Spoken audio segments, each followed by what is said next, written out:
তুলে না কেউ আমি আসবো ভাটার পিছনে যেতে পারতো না ভাটার ওইদিকে ভাটার পিছনে গাড়ির ভেতর আমি আবার ওইদিকে যেতে হবে আমার যাও চল কার জন্য কানতে ওই তো এখানে বাড়ি সেটা এখন ওর অবস্থা দেখ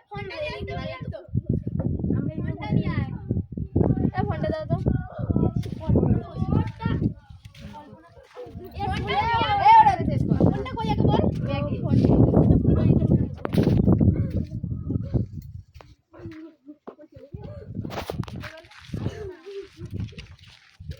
তারা ফোনটা দিতে বলে আরে এই ফোন থেকে